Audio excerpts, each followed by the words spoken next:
बुजुर्गों और दोस्तों, अजीज़ बच्चों, पर्दा नशी माँ और बहनों, अस्सलामु अलैकुम व रहमतुल्लाहि व बरकातुहू। अल्हम्दुलिल्लाह अल्हम्दुलिल्लाहि रब्बिल आलमीन वस्सलातु वस्सलामु अला सय्यिदिल अंबियाइ वल मुरसलीन व अला आलिहि तय्यबीन ताहिरीन व अस्हाबिहिल हादीनल महदिय्यीन, अम्मा बाद, फ़अऊज़ु बिल्लाहि मिनश शैतानिर रजीम, बिस्मिल्लाहिर रहमानिर रहीम। इन्नल्लज़ीना आमनू व अमिलुस सालिहात सयजअलु लहुमुर रहमानु वुद्दा। आमन्तु बिल्लाहि सदक़ल्लाहु मौलानल अज़ीम व सदक़ रसूलुहुन नबियुल अमीनुल मकीनुल करीम व नहनु अला ज़ालिका लमिनश शाहिदीन व शाकिरीन वल्हम्दुलिल्लाहि रब्बिल आलमीन। कुछ कहने और सुनने से पेशतर आइए हम और आप मिलजुल कर इंतहाई खुलूस व मोहब्बत और एहतराम व अक़ीदत के साथ गुंबद खज़रा में आराम फरमाने वाले आका व मौला मदनी ताजदार, दोनों आलम के मालिक व मुख्तार, सैयद अबरार व अखियार, जनाब अहमद मुश्तबा मोहम्मद मुस्तफ़ा सल्लल्लाहु अलैहि वसल्लम की बारगाह में झूम झूम कर दरूद शरीफ का नजराना पेश करें और पढ़ें, अल्लाहुम्मा सल्ली अला सय्यदिना व शफ़ीना व हबीबिना व मौलाना मुहम्मद व बारिक व सल्लिम सलातम व सलामन अलैका या रसूल अल्लाह सल्लल्लाहु तआला अलैहि वसल्लम। हज़रात, आज का ये अज़ीमुश्शान प्रोग्राम जो जश्न गौसुल वरा के नाम से मुनाकिद है, इशा के बाद से लेकर अब तक पूरी कामयाबी के साथ रवां दवां है। मुझसे पेशतर बड़ी अच्छी अच्छी नातें और तकरीर आपने समात की। स्टेज पर बहुत से मुअक्कर उलमा, हुफ्फाज़ व क़ुर्रा और शुअरा हज़रात मौजूद हैं। मैं कोई लंबी चौड़ी और मबसूत तकरीर के लिए हाजिर नहीं हुआ। इंशाअल्लाह थोड़ी ही देर में मेरी तकरीर ख़त्म हो जाएगी और सलात व सलाम और दुआ पर जलसे का इख्तिताम होगा। मैंने जिस आयत करीमा की तिलावत की, अल्लाह रब्बुल इज़्ज़त इरशाद फरमाता है, बेशक जो लोग ईमान लाए और जिन्होंने नेक अमल किया, अल्लाह रब्बुल इज़्ज़त उनकी मोहब्बत लोगों के दिलों में डाल देगा।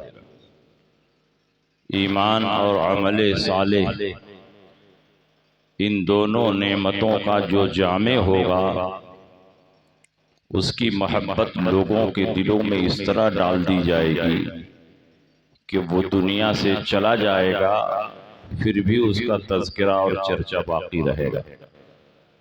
उन्हीं शख्सियत में से एक अजीम शख्सियत हुजूर सैयदना शेख अब्दुल कादिर जिलानी रज़ी अल्लाह ताला अन्हु की है कि आपको दुनिया से गए हुए हजारों साल हो गए, लेकिन आज भी दुनिया के कोने कोने में आप तक तज़किरा हो रहा है।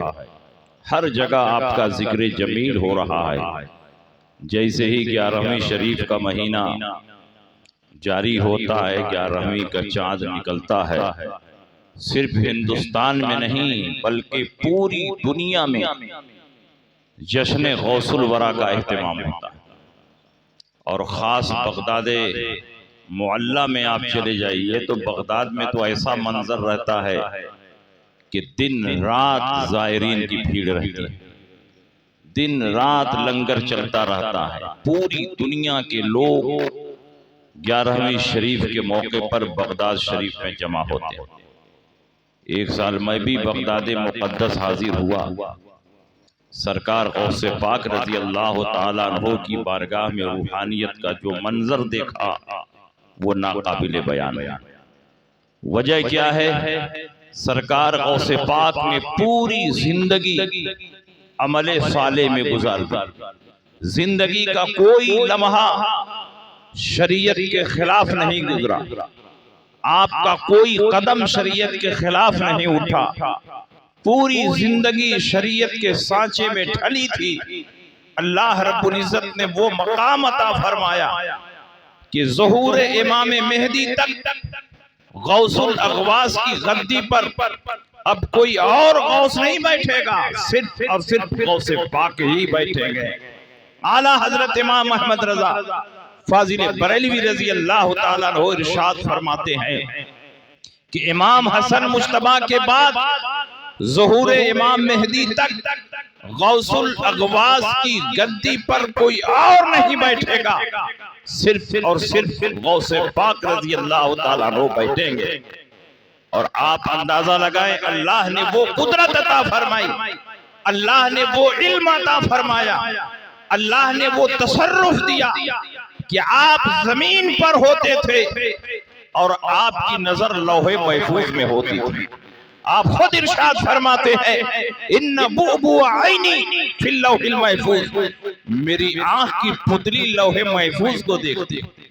आप इरशाद फरमाते हैं, इन्नल इंस लहुम शुयूख इन्नल जिन लहुम शुयूख इन्नल मलाइकता लहुम शुयूख व अना शेखुल कुल।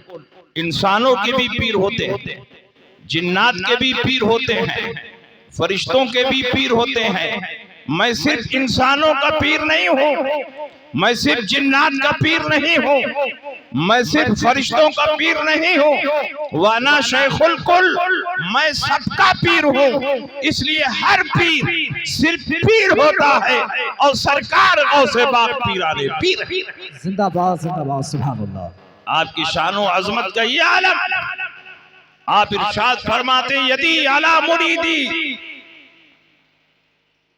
अलस्समा अलल अर्द, मेरा हाथ सारे मुरीदीन पर ऐसे ही साया फिगन है, कस्समाए अलल अर्द, जैसे आसमान जमीन पर साया फिगन। आप बताओ, जमीन का कोई हिस्सा ऐसा है जिस पर आसमान ना हो? दुनिया के किसी भी खित्ते में आपका मुरीद हो, और आपका मुरीद सिर्फ वही नहीं जिसने आपके हाथ पर हाथ रखकर बैअत की, बल्कि क़यामत तक वो सारे मुसलमान जो सरकार गौसे पाक के सिलसिले में दाखिल होना चाहते हैं, वो सब के सब सरकार गौसे पाक के मुरीद हैं। और सरकार गौसे पाक का वादा है कि मैदान माशर में मेरे सारे मुरीदीन मेरे झंडे के नीचे जमा होंगे, और अब्दुल कादिर अकेले जन्नत में नहीं जाएगा, बल्कि अपने करोड़ों मुरीदीन के साथ जन्नत में जाएगा। नारे तकबीर, नारे रिसालत, जश्ने गौसुल वरा, जश्ने गौसुल वरा, नारे तकबीर, नारे रिसालत।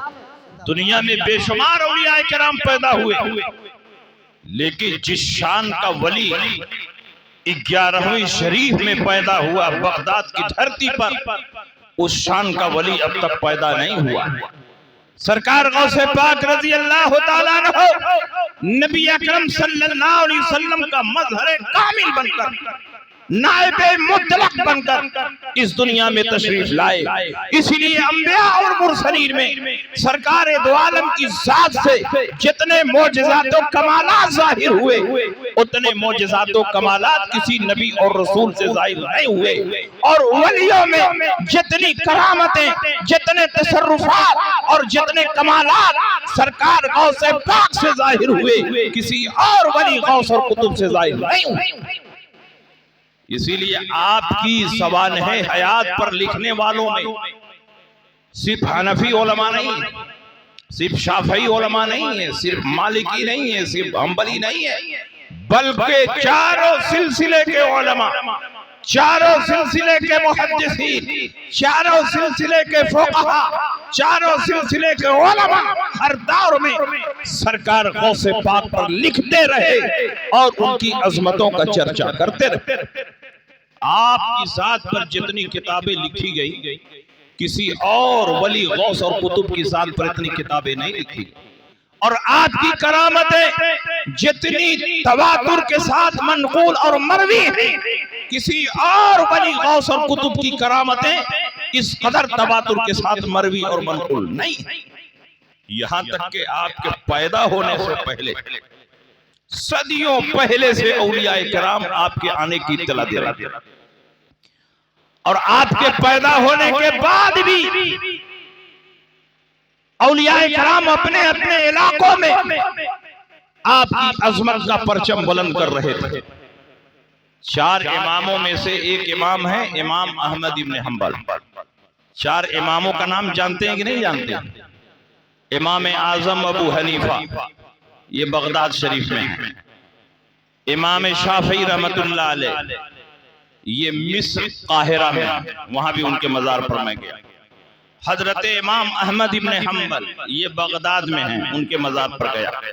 और इमाम मालिक रहमतुल्लाह अलैह, ये मस्जिद नबवी शरीफ के सामने जो जन्नतुल बकी है वहां आराम था। ये 4 इमाम हैं।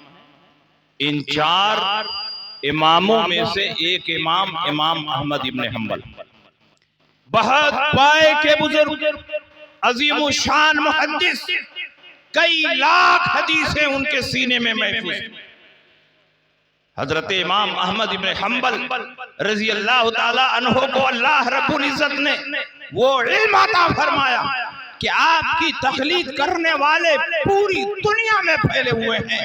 यहाँ तक कि अरब ममालिक में सबसे ज्यादा अगर किसी इमाम के मुक़ल्लिद हैं तो वो हजरत इमाम अहमद इब्न हंबल। और इमाम अहमद इब्न हंबल ने अपने जमाने में जितने बातिल फिरके थे उन फिरकों का बहुत जम करके मुकाबला किया। आज तो बातिल फिरकों के खिलाफ लड़ना हो, उनके खिलाफ तकरीर करना हो, उनके खिलाफ किताब लिखना हो तो बहुत सारे उलमा गोशाए तन्हाई में चले जाते हैं, कौन झगड़ा करे। लेकिन इमाम अहमद इब्न हंबल के दौर में एक फितना पैदा हुआ जिसका नाम है फितने एतजाल, जिसका नाम है खल्क़े कुरान का फितना। आपके जमाने में एक बातिल फिरका पैदा हुआ और उसका नाम मुअतज़िला रखा गया। उसने एक बातिल अकीदा दुनिया के सामने पेश किया, जैसे जमीन मखलूक, आसमान मखलूक, चांद और सूरज मखलूक, वादियों कोसार मखलूक है, उसी तरह माज़अल्लाह ये कुरान भी मखलूक है। और कुरान को अगर मखलूक माना जाए तो ये मानना होगा कि ये कुरान मिटने वाला है, ये कुरान फना होने वाला है। हालांकि हमारा ईमान है कि कुरान अल्लाह का कलाम है और अल्लाह का कलाम उसकी सिफत है, और जिस तरह अल्लाह हमेशा रहेगा अल्लाह की सिफत भी हमेशा रहेगी। ये कुरान भी क़यामत तक बाकी रहेगा। कुरान को मिटाने वाले इस दुनिया से मिट जाएंगे, लेकिन कुरान का एक नुक्ता भी इधर से उधर नहीं हो सकता। तो उन्होंने ये अकीदा गढ़ा। अरे आप लोग इधर सुनिए, उधर है मोबाइल। तो मोबाइल को खिलौना बना लिया था, सारे जलसे को खराब कर दिया। उन्होंने ये अकीदा दुनिया के सामने पेश किया कि ये कुरान मखलूक है। उस दौर में बड़े बड़े उलमा थे, लेकिन किसी को मुअतज़िला फिरका से टकराने की हिम्मत नहीं हुई, क्योंकि जितने बातिल फिरके हैं उनकी पुष्टपाही करने के लिए हुकूमतें होती। आज भी वहाबियों की पुष्टपनाही करने के लिए सऊदिया है, कुवैत है, कतर है, हिंदुस्तान की हुकूमत है, और शियों की पुष्टपनाही करने के लिए ईरान है, शाम है, उर्दन है। जितने बातिल फिरके हैं हुकूमत की तरफ से उनको सपोर्ट होता है ताकि ये मुसलमानों में इख्तलाफ पैदा करें, मुसलमानों को कमजोर करें। तो उस दौर की जो सबसे सुपर पावर ताकत थी, वो सुपर पावर ताकत थी मामून रशीद। उसने मुअतज़िला की खुल करके हिमायत की, यहाँ तक के शाही फरमान जारी किया कि मुअल्लिमीन जब बच्चों को मकतब में कुरान पढ़ाएं तो उनके दिलो दिमाग में ये अकीदा भी बैठाएं कि कुरान मखलूक। बड़े बड़े उलमा थे, बड़े बड़े मुहद्दिसीन थे, बड़े बड़े फुक़हा थे, लेकिन मुअतज़िला से टकराने की किसी को जुर्रत नहीं हुई।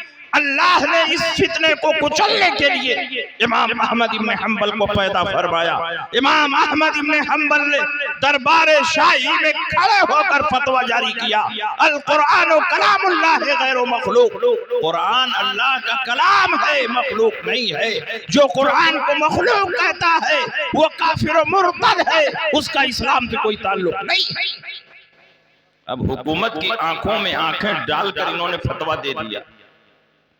आपके हाथों में हथकड़ियां डाल दी, पैरों में बेड़ियां डाल दी गई, आपको गिरफ्तार कर लिया गया, सलाखों के पीछे डाल दिया गया। हजरत इमाम अहमद इब्न हंबल सलाखों के पीछे पड़े रहे।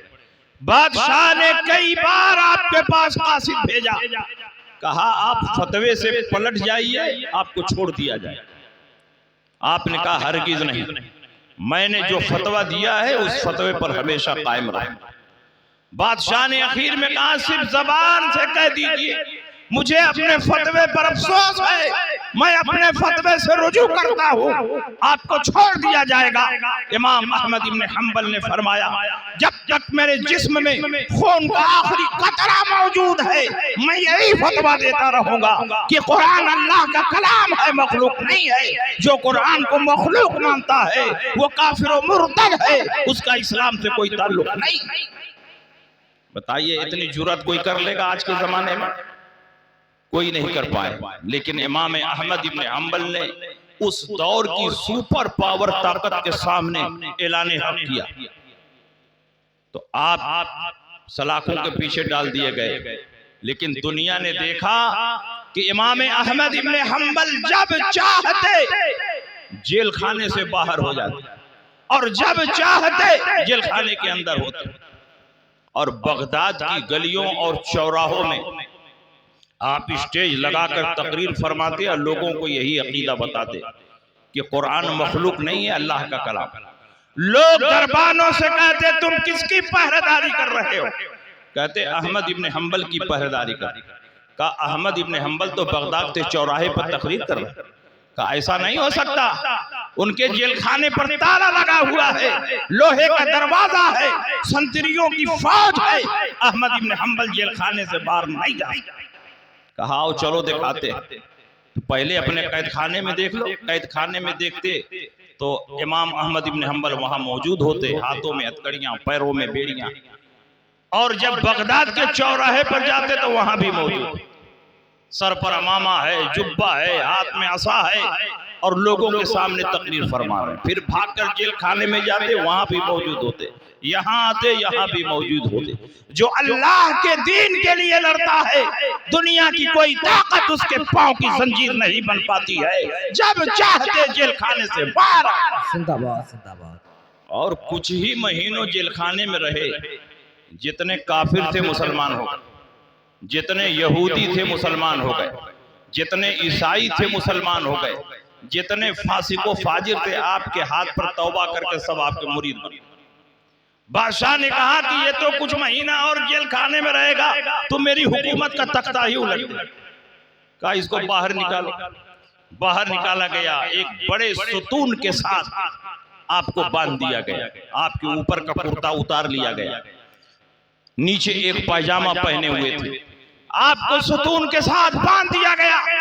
बादशाह ने कहा आखिरी मौका है, जबान से कह दो कुरान मखलूक है, तुम्हारी जान बख्श दी जाएगी। आपने फरमाया जब तक मेरे जिस्म में खून का आखिरी कतरा मौजूद है मैं यही ऐलान करूंगा कि कुरान मखलूक नहीं है, अल्लाह का कलाम है और अल्लाह का कलाम हमेशा रहने वाला है, कभी मिटने वाला नहीं है। आपकी पुश्त पर कोड़ों की बरसात हो गई, जल्लाद कोड़ा बरसाने लगा। पहला कोड़ा मारा गया, आपने फरमाया बिस्मिल्लाहिर्रहमानिर्रहीम। दूसरा कोड़ा मारा गया, आपने फरमाया ला हौला वला कुव्वता इल्ला बिल्लाहिल अलीय्यिल अज़ीम। तीसरा कोड़ा मारा गया, फरमाया लन युसीबना इल्ला मा कतबल्लाहु लना। हमें वही मुसीबत पहुंचती है जो अल्लाह ने हमारी तकदीर में लिख दिया। जब चौथा कोड़ा मारा गया तो आपने वही फतवा दोहराया, अल कुरान कलामुल्लाह गैर, कुरान अल्लाह का कलाम है, मखलूक नहीं है। जो कुरान को मखलूक कहता है वो इस्लाम की बाउंड्री से बाहर। आपकी पुश्त पर कोड़े बरसाए जाते रहे, यहां तक के 39 कोड़े मारे। आपकी पुश्त की झिल्ली फट गई, खून का फव्वारा जारी हो गया, बार बार आप पर गशी जारी होती रही। हम और आप होते तो जान बचाने के लिए जुबान से कह देते कि ठीक है, तो जो तुम कहते हो वही मैं भी कहता हूँ। लेकिन वो रुखसत पर अमल करने वाले बुजुर्ग नहीं थे। रुखसत पर अमल करने वाले और होते हैं जो अजीमत पर अमल करते हैं। उनका नाम इमाम अहमद इब्ने हम्बल। जिंदाबाद जिंदाबाद जिंदाबाद, सुभान अल्लाह। जब किसी की जान जा रही हो तो जान बचाने के लिए कलमे कुफ्र भी बोलना जायज। सूअर का गोश्त भी अगर कोई भूख से मर रहा है, सूअर के गोश्त के अलावा कोई चीज नहीं है तो इतना खा ले जिससे जान बचे, लेकिन इसको रुखसत कहते हैं। आदमी अपनी जान दे दे और सूअर के गोश्त को हाथ ना लगाए। आदमी अपनी जान दे दे लेकिन जबान से कलमे कुफ्र ना बके तो इसको अजीमत कहते हैं। जिसको जान जाने का खतरा हो, शरीयत ने रुखसत पर अमल करने की इजाजत दी है। लेकिन अल्लाह के चुने हुए वो बंदे होते हैं जो रुखसत पर अमल नहीं करते बल्कि अजीमत। इमाम अहमद इब्ने हम्बल ने फरमाया, नहीं, जो फतवा मैंने दे दिया उसी पर कायम रहूंगा। जब आपके ऊपर कोड़े बरसाए जा रहे थे तो एक कोड़ा आपके पायजामे की डोरी पर आकर लग गया। पायजामे की डोरी कट गई, पायजामा सरक कर नीचे आने को तैयार हो। अब वही इमाम अहमद इब्ने हम्बल जो एक एक कोड़े पर अल्लाह का शुक्र अदा कर रहे थे और जबान से हरफे शिकायत नहीं निकाल रहे थे, वही फरमाते हैं आसमान की तरफ चेहरा करके, अल्लाहुम्मा इन्नी अस्अलुका बिइस्मिकल लज़ी मलात बिहिल अर्श इन कुंता तालमु अन्नी अला सवाब फला तहतिक ली सदरा। ऐ मेरे परवरदिगार, मैं तेरे उस नाम के वसीले से मांगता हूँ जिसकी बरकतों से तूने अर्श को भर दिया है। अगर मैं हक पर हूँ, मेरा फतवा हक पर है, मेरा मसलक सही है, तो ऐ मेरे परवरदिगार तू मेरी इज्जत की हिफाजत फरमा। इन बंदों के सामने मुझे रुसवा होने से महफूज कर ले। इन बंदों को तेरी बारगाह में रुसवा होने से मैंने बचाया है। इन बंदों के सामने मुझे रुसवा होने से तू बचा ले। तारीख बताती है, मुअर्रिखीन ने लिखा है, जो पायजामा सरक कर नीचे आ रहा था वो खुद ही ऊपर उठने लगा, अपने से ऊपर उठने लगा। ऊपर उठते उठते पूरी कमर के साथ चिपक गया।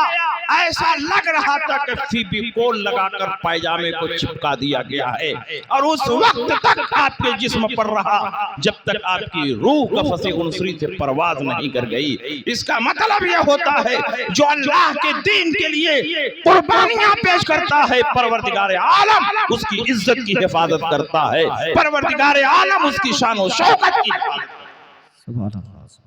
इमाम अहमद इब्ने हम्बल इंतकाल कर गए और उनके इंतकाल के बाद वो टीवी का जमाना नहीं था, टेलीफोन का दौर नहीं था, मोबाइल का दौर नहीं था, सोशल मीडिया नहीं था, अखबार और रसाइल नहीं थे, लेकिन जंगल की आग की तरह पूरे बगदाद और बगदाद के आसपास जितने शहर और इलाके थे हर तरफ इंतकाल की खबर पहुंच गई और लोग दीवानावार आपकी नमाज़े जनाजा में शिरकत करने के लिए आने लगे।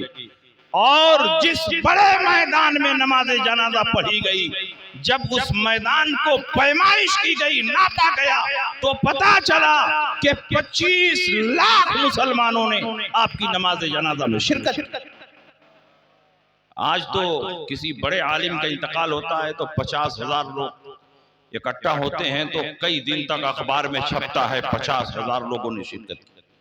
लेकिन वो अल्लाह का कैसा बंदा था जिसने अल्लाह के दीन के लिए अपनी जान को कुर्बान किया।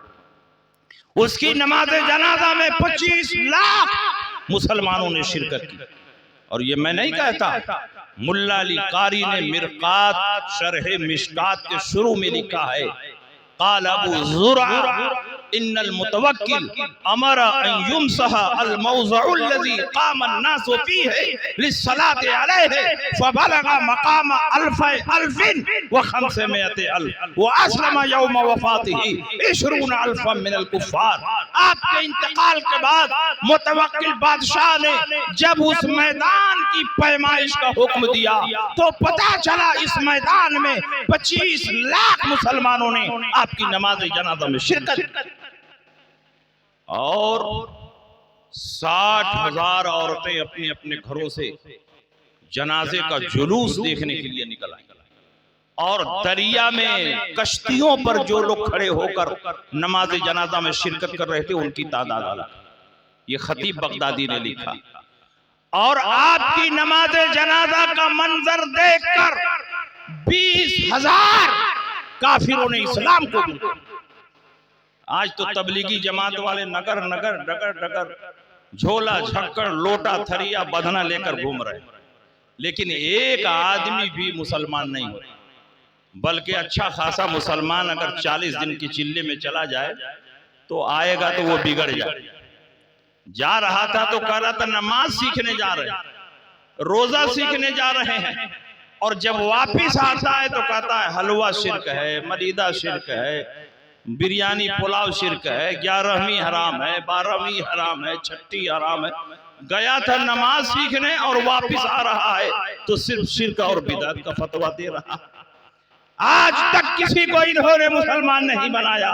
वो अल्लाह का ऐसा नेक बंदा है कि दुनिया से तन्हा जा रहा है और 20,000 काफिरों को इस्लाम के दामन में भेज।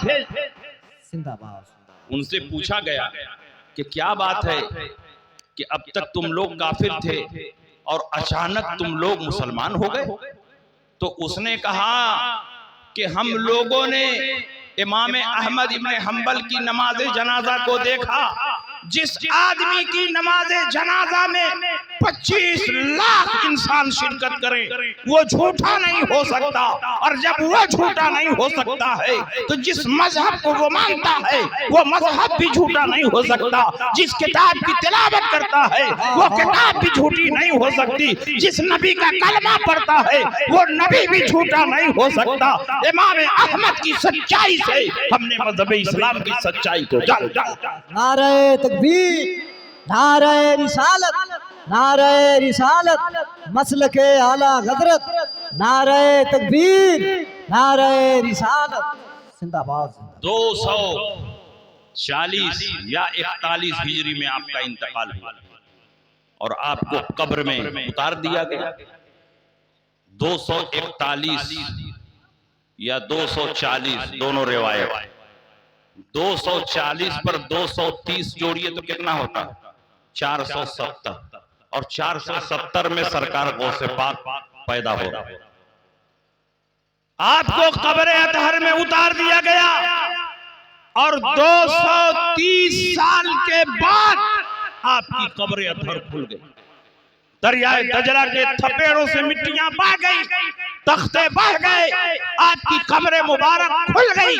मुल्ला अली कारी ने मिरकात शरह मिशकात में लिखा है, लाखों लाख मुसलमान आपकी कब्र मुबारक पर जमा हो गए और उन्होंने अपने माथे की निगाहों से देखा कि 230 साल के गुजरने के बाद भी इमाम अहमद इब्न हंबल का जिस्म महफूज है, चेहरा गुलाब की तरह खिला हुआ है और आपकी कब्र अतहर से मुश्क अंबर की खुशबू फूट रही है।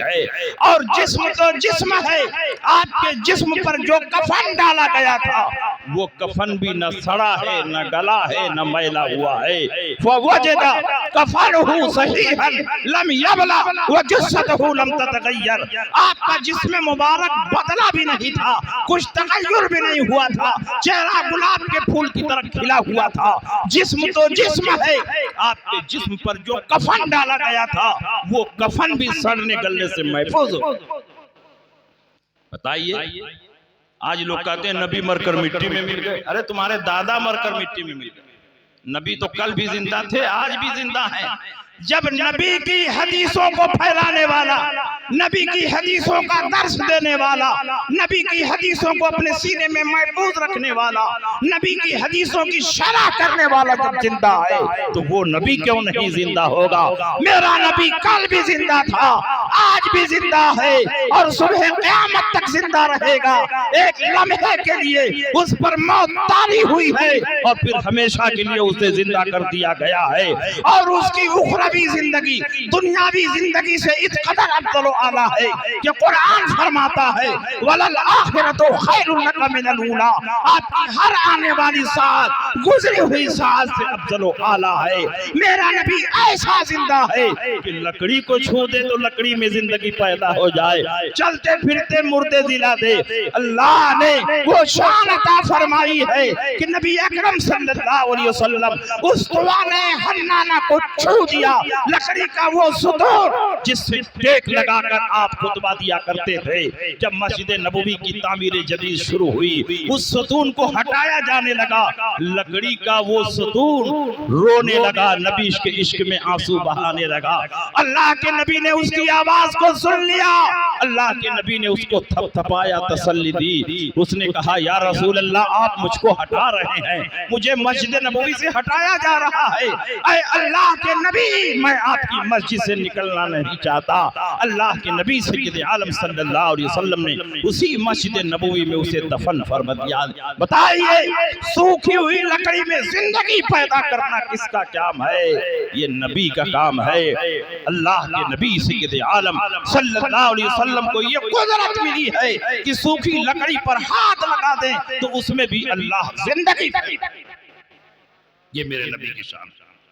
तू जिंदा है वल्लाह, तू जिंदा है वल्लाह, मेरी चश्मे आलम से छुप जाने वाली। एक दिल हमारा क्या है, आजार उसका कितना, तूने तो चलते फिरते मुर्दे जिला। ये मेरे नबी की शान। तो नबी अकरम सल्लल्लाहु अलैहि वसल्लम की हदीसों की शरह करने वाला मुहद्दिस अपनी कब्र में जिंदा। तो जब आपकी कब्र मुबारक खुल गई, लाखों लाख मुसलमानों ने इमाम अहमद इब्न हंबल के जिस्म को देखा, जिस्म बिल्कुल महफूज, दोबारा उस पर मिट्टी डाली गई। 240 में आपको कब्र में उतारा गया, 230 साल के बाद कब्र खुली, 470 या 71 में कब्र मुबारक खुली और उसी साल सरकार गौसे पाक पैदा हुए।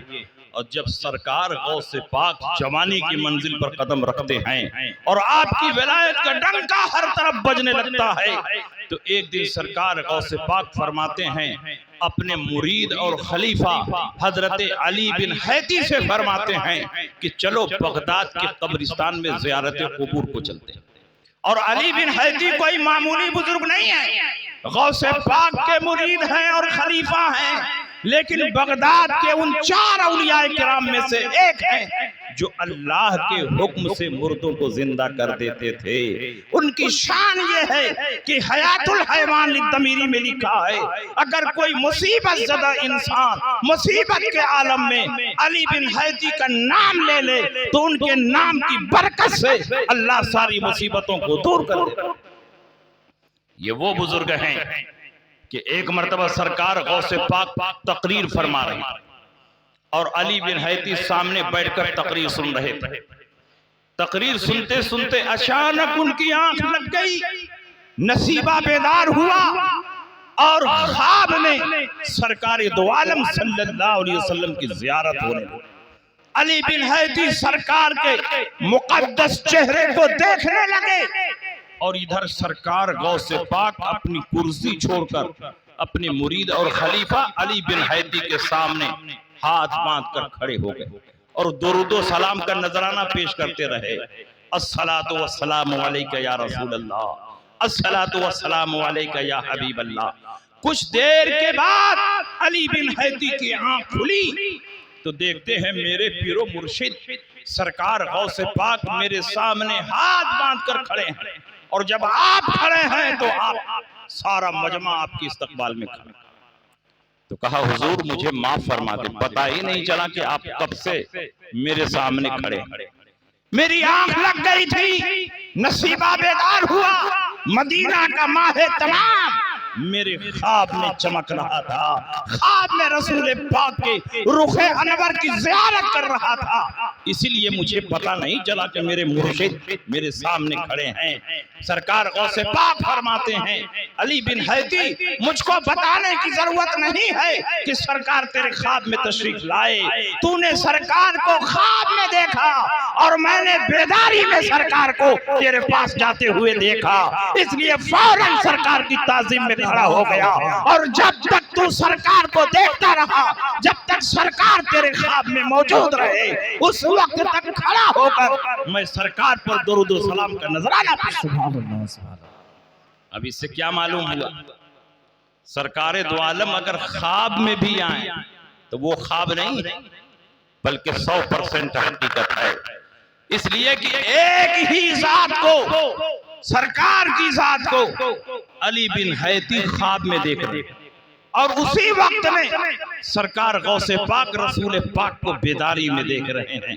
ये इस बात की दलील है कि रसूल पाक जिंदा है, मुर्दा नहीं है। और ख्वाब में भी तशरीफ लाते हैं तो वो महज ख्वाब नहीं है बल्कि 100% हकीकत है, क्योंकि अल्लाह के नबी ने इरशाद फरमाया, बुखारी शरीफ किताबुल इल्म की हदीस है, मन रानी फिल मनाम फक़द रानी फ़इन्न शैतान ला यतमस्सलु बी।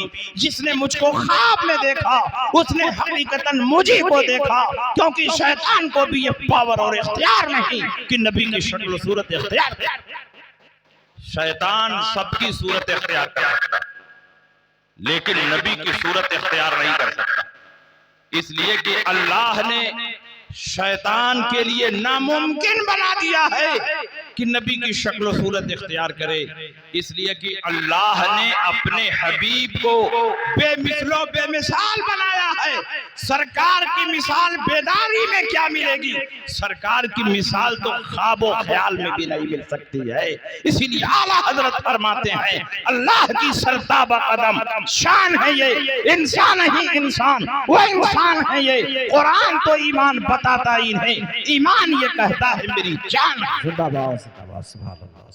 ये मेरे सरकार की शान। तो हजरत गौसे आजम रजी अल्लाह ताला अन्हु के बारे में अली बिन हैती फरमाते हैं, ये क्या हो रहा है। हजरत अली बिन हैती फरमाते हैं, सरकार गौसे पाक ने मुझसे फरमाया, चलो बगदाद के कब्रिस्तान में जियारत कुबूर को चलते हैं। और रावी कौन है, अली बिन हैती।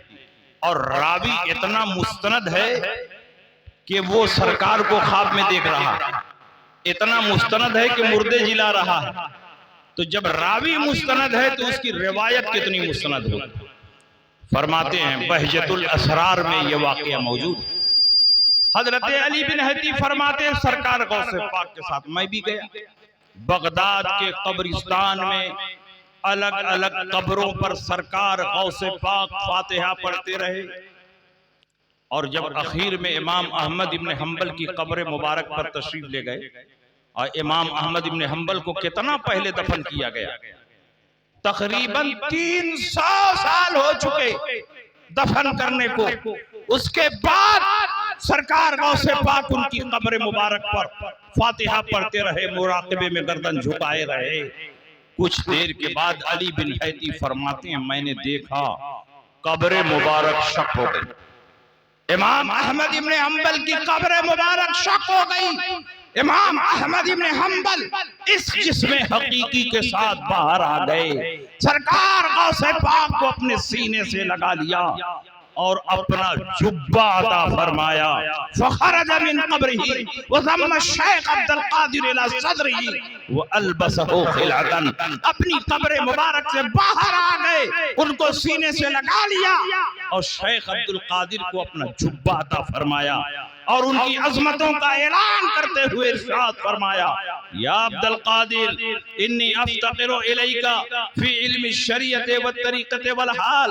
ऐ अब्दुल कादिर, मेरे जैसा इमाम तेरे इल्म का मोहताज है, तेरे इल्म शरीयत का मोहताज है, इल्म हकीकत का मोहताज है, इल्मुल हाल का मोहताज है। मेरी आंखें देख रही हैं कि परवरदिगार आलम अनकरीब इल्म इरफान की उस बुलंदी पर तुझे फायज करेगा कि मेरे जैसा इमाम भी तेरे इल्म का मोहताज है।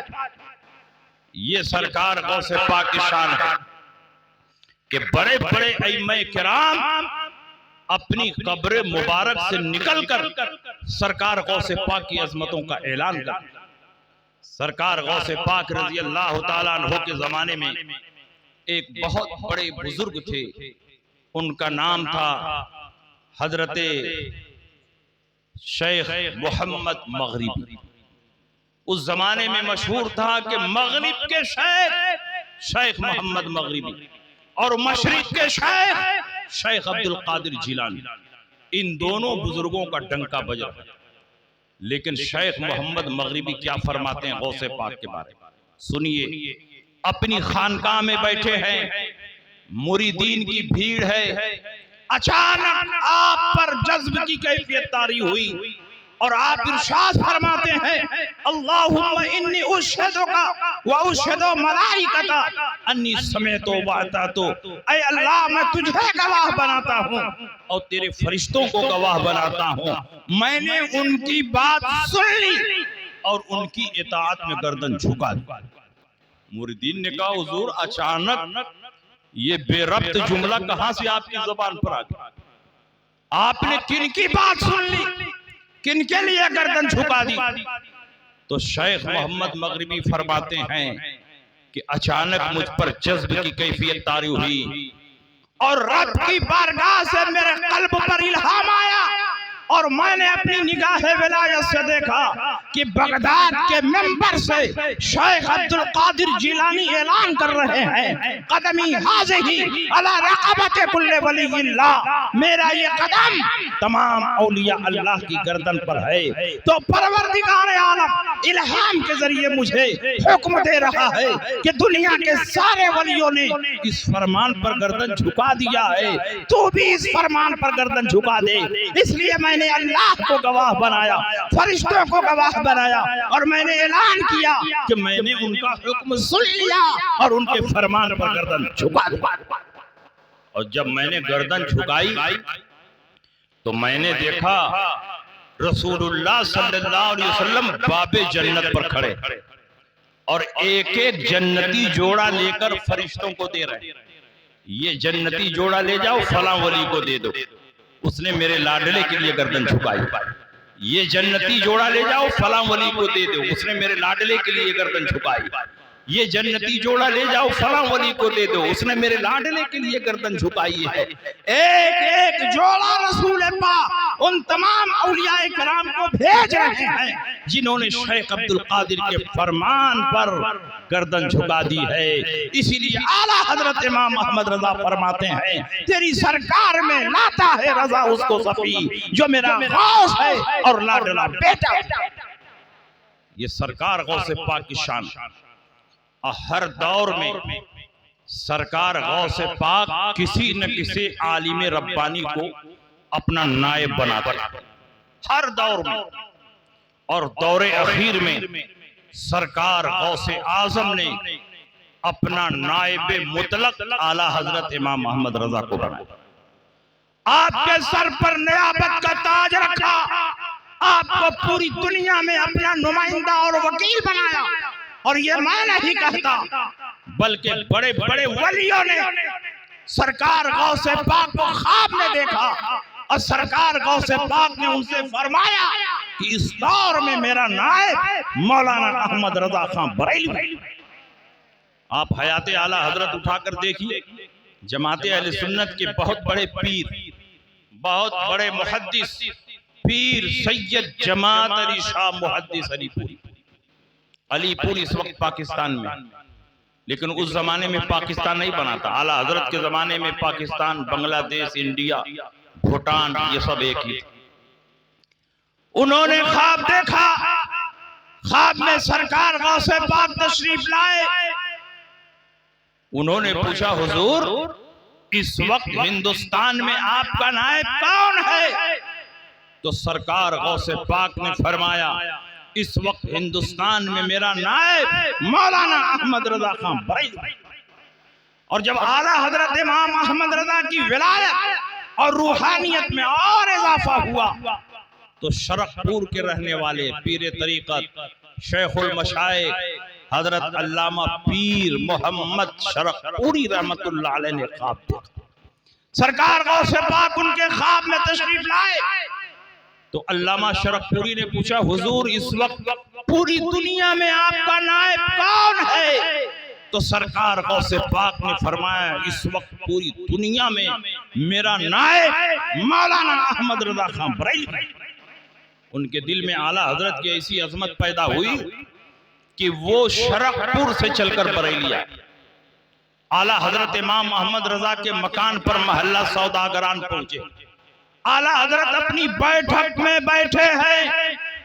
अल्लामा शरफपुरी आला हजरत की बैठक में गए, आला हजरत को सलाम किया, मुसाफा किया और आला हजरत के हाथ को अकीदत और एहतराम के साथ चूम लिया। जब अल्लामा शरफपुरी ने आला हजरत के हाथ को चूमा तो आला हजरत ने पलटकर उनके हाथ को चूम लिया। अल्लामा शरफपुरी ने कहा, हुजूर मैंने अपना नाम नहीं बताया, मैंने अपना तारुफ नहीं करवाया, आपसे मेरी कभी मुलाकात नहीं हुई है, आपने मुझको पहचाना नहीं, फिर भी आपने मेरा हाथ चूम लिया। मैंने तो इसलिए आपका हाथ चूमा कि आप हिंदुस्तान के सबसे बड़े आलिम हैं, मुहद्दिस हैं, फकीह हैं, आपने मेरा हाथ क्यों चूम लिया? आला हजरत इमाम मोहम्मद रजा फरमाते हैं, जो ख्वाब में सरकार गौसे पाक को देखकर आ रहा हो वो इस लायक है कि सिर्फ उसका हाथ नहीं बल्कि उसका पांव भी चूमा जाए, इसलिए मैंने तुम्हारे हाथ को बोसा। और आला हजरत इमाम अहमद रजा के घर 4-5 दिन वो मेहमान और आला हजरत ने ऐसी शानदार ज़ियाफत, मेहमानों की ऐसी इज्जत करते थे, ऐसी ज़ियाफत कि एक बार जो आपका मेहमान बनता जिंदगी भर के लिए आपकी जुल्फ़े मोहब्बत का असीर हो जाता। जब 4-5 दिन रहने के बाद शरफपुर पहुंचे तो अपने इलाके के एक जलसे में तकरीर करते हुए अल्लामा शरफपुरी ने फरमाया, ऐ लोगों, मैं बरेली शरीफ से आ रहा हूं, आला हजरत इमाम अहमद रजा से मिलकर आ रहा हूं। मैंने उनके हुजरे में देखा एक पर्दा पड़ा हुआ है और पर्दे के पीछे सरकार गौसे पाक तशरीफ फरमा है और जो सरकार गौसे पाक बता रहे हैं वही मौलाना अहमद रजा दिख रहे हैं, वही मौलाना अहमद रजा बोल रहे हैं। जबान अहमद रजा की है लेकिन बातें सरकार गौसे पाक। जिंदाबाद जिंदाबाद सुभान अल्लाह। आप जरा अंदाजा लगाओ किस शान का मुजद्दिद मिला, किस शान के आलिम आला हजरत इमाम मोहम्मद रजा हैं कि सरकार गौसे पाक ने आपके सर पर गौसियत का ताज नहीं अपनी नियाबत का ताज रख दिया और पूरी दुनिया में आपको अपना नुमाइंदा बनाया। लेकिन सरकार आला हजरत को ये शरफ यूं ही नहीं मिल गया, सिर्फ जुबानी नारा लगाने से बुजुर्गों का फैजान नहीं मिलता है, बल्कि अपनी मोहब्बत को सरकार गौसे पाक की मोहब्बत पर कुर्बान कर दिया, अपने वजूद को सरकार गौसे पाक की मोहब्बत में फना कर दिया। तब सरकार गौसे पाक ने उनको ये मकाम अता फरमाया कि पूरी दुनिया में आपको अपना नुमाइंदा बनाया। और आला हजरत के दिल में सरकार गौसे पाक की कितनी अकीदत थी, कितनी मोहब्बत थी, उसका अंदाजा इस बात से लगाइए कि सरकार गौसे पाक जब भी कोई नया काम करते तो सरकार आला हजरत जब भी कोई काम करते सरकार गौसे पाक के नाम फातिहा दिला। जब कशौशा मुकद्दसा के अजीम बुजुर्ग और मुहद्दिस हजरत मुहद्दिस आजम कशौशवी आपकी बारगाह में फतवा नवेसी और मुनाजरे की ट्रेनिंग के लिए पहुंचे तो एक दिन मेहमान रहे, दूसरे दिन आला हजरत ने उनको अपनी बारगाह में बुलाया। चारपाई पर एक तरफ आला हजरत बैठे हैं, दूसरी तरफ मुहद्दिस आजम कशौशवी बैठे हैं। फतवा नवेसी की जिम्मेदारी देने से पहले आला हजरत इमाम अहमद रजा ने अपनी जेबे खास से 11 रुपया निकाला और खादिम से कहा, जाओ पहले तबर्रुक खरीद कर। खादिम तबर्रुक लेकर आया, चारपाई पर तबर्रुक रखा गया, आला हजरत ने गौसे पाक के नाम फातिहा पढ़ी। उसके बाद अपने हाथ से तबर्रुक उठाया, मुहद्दिस आजम कशौशवी को दिया, लीजिए खा लीजिए। उन्होंने खा लिया। बाकी तबर्रुक आला हजरत ने जितने हाजरीन थे, जितने खुद्दाम थे, सबको दिया। आप लोग आपस में तकसीम करके खा लें। सारे खुद्दाम, तमाम हाजरीन मौजूदीन ने तबर्रुक आपस में बांट करके खा लिया। मुहद्दिस आजम का बयान है, अचानक मैंने देखा आला हजरत इमाम मोहम्मद रजा चारपाई से नीचे आ गए। मैंने सोचा कोई जरूरत होगी, अपने घर में दाखिल होना चाह रहे होंगे, लेकिन नहीं। फरमाते हैं मैंने देखा वो जमीन पर बैठ गए और जैसे नमाजी अपनी पेशानी को जमीन पर झुकाता है, वक्त का इमाम आला हजरत इमाम मोहम्मद रजा अपनी पेशानी को जमीन पर झुका रहे हैं। मैंने जमीन पर गौर से देखा तो मैंने देखा तबर्रुक बांटने वालों की गलती से तबर्रुक का एक छोटा सा जर्रा जमीन पर गिरा हुआ है और आला हजरत इमाम मोहम्मद रजा उसको अपने हाथ से नहीं उठाते, बल्कि झुककर अपनी जबान से उठाने की कोशिशें कर रहे हैं। जिसके दिल में सरकार गौसे पाक का इतना एहतराम हो, रसूल पाक का कितना एहतराम होगा। इसीलिए पूरी जिंदगी आला हजरत इमाम मोहम्मद रजा नामुस से रिसालत की हिफाजत करते रहे, गौसे पाक की अजमत पर पहरा देते रहे और अपने आप को गौसे पाक की शान में इस अंदाज से पेश किया है कि किसी वली गौस की बारगाह में इस तरह नहीं पेश किया। आला हजरत फरमाते हैं तुझसे दर और दर से सक और सक से है मुझको निस्बत, मेरी गर्दन में भी है दूर का डोरा तेरा, मेरी किस्मत की कसम खाएं सगाने बगदाद, हिंद में रह के भी देता रहूं पैरा। नारे तकबीर, नारे रिसालत, नारे रिसालत, जश्ने गौसुल वरा, मसलके आला हजरत हजरत अल्लामा मुफ्ती शमशाद साहब किबला, नारे तकबीर, नारे रिसालत।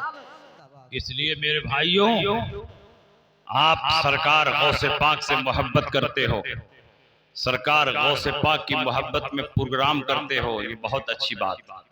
लेकिन सरकार गौसे पाक की सीरत तैयबा पर अमल करने की कोशिश करो।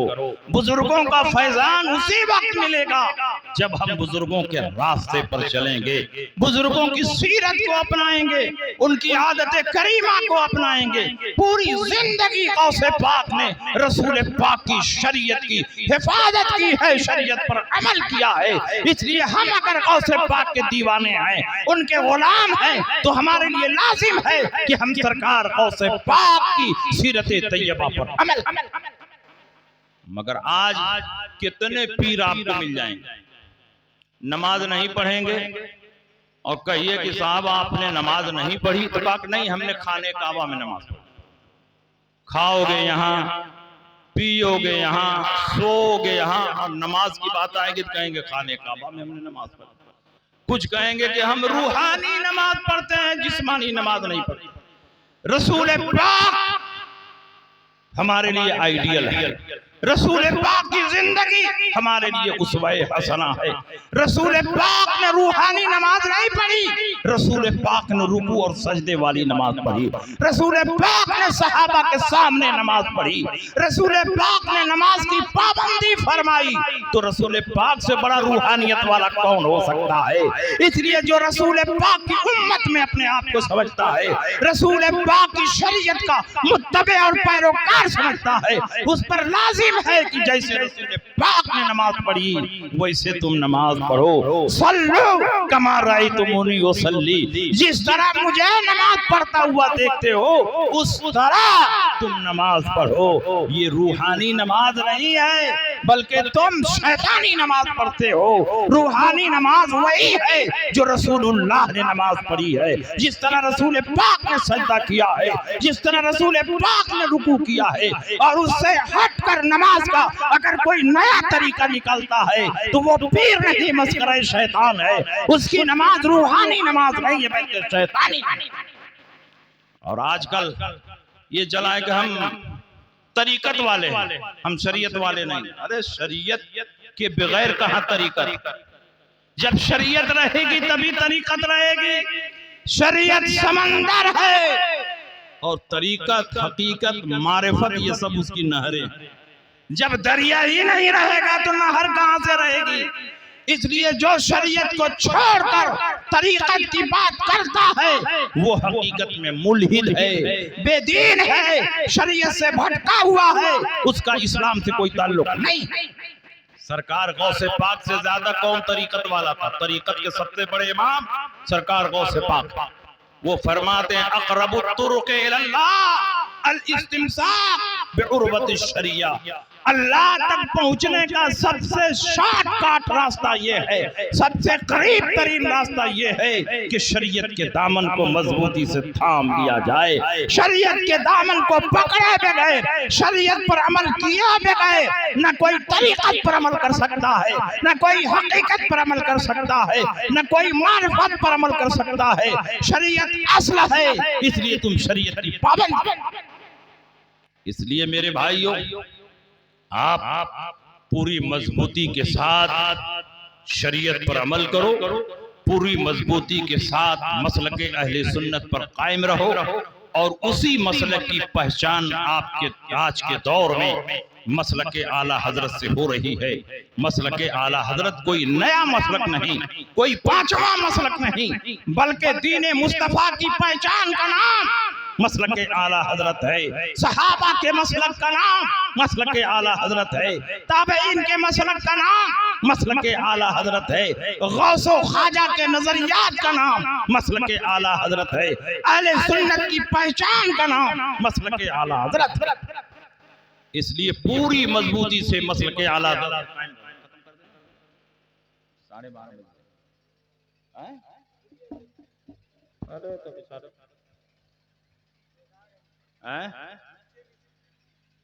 तकरीर खत्म कर देना।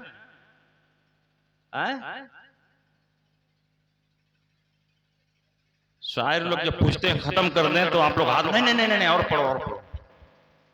रात भर शायर अगर पूछते न हैं तो रात भर आप लोग कहते हैं हाँ हाँ और पढ़ो और पढ़ो। और जब तकरीर की बात आएगी तो चूंकि तकरीर में कुछ करने के लिए कहा जाए वो मुश्किल काम है। शेर व शायरी में तो खाली कान से सुनना है। पहले ढोलक वाली कव्वाली होती थी, अब बेढोलक की कव्वाली हो रही, काम वही हो रहा है। सुनना चाहते हैं तो एक दो बात और सुन लीजिए। सरकार गौसे पाक का महीना है, सरकार गौसे पाक की अजमत, आपकी बुजुर्गी और आपकी फजीलत इतनी ज्यादा है कि रात भर बयान किया जाए तो आपकी शख्सियत पर गुफ्तगू कंप्लीट नहीं होगी। सरकार गौसे पाक रजी अल्लाह ताला अन्हो, आज तो टीवी का जमाना है, टेलीविजन का जमाना है, लेकिन सरकार गौसे पाक के